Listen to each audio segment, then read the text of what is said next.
enää mummeli puuroja keittele, ei joku mummolle telekkarilla hajaksi vei. Tuli mummolle uusi tuttavuus, vaari kuoli nälkää 96.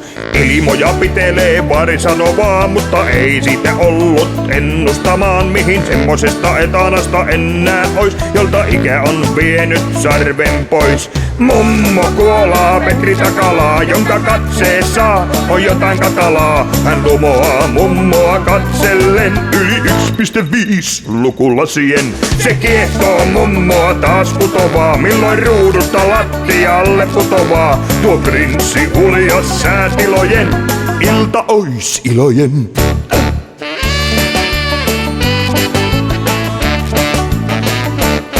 Kato hörrää ne hormonit vanhallakin, sanoi muori ja aukaisi taas telkkarin. On lapset jo lähteneet käppäilemään, muori käy sättiä näppäilemään. Ois mahtava oppia skeittaamaan ja nuoria miehiä deittaamaan, vaikka yksi on muorille mieluisin.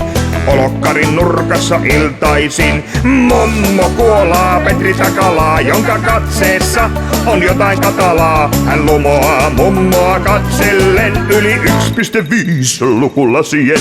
Se kiehtoo mummoa taas putovaa, milloin ruudusta lattialle putovaa. Tuo prinssi uljas säätilojen, ilta ois ilojen.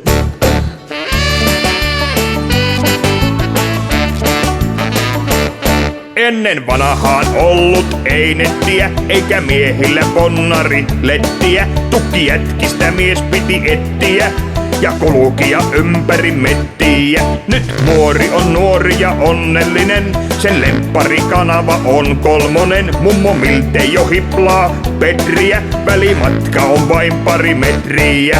Mummo kuolaa Petri Takalaa, jonka katseessa on jotain katalaa. Hän lumoaa mummoa katsellen yli 1,5 lukulasien.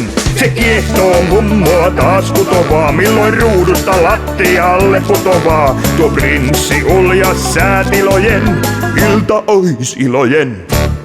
Mummo kuolaa Petri Takalaa, jonka katseessa on jotain katalaa. Hän lumoaa mummoa katsellen yli 1,5 lukulasien.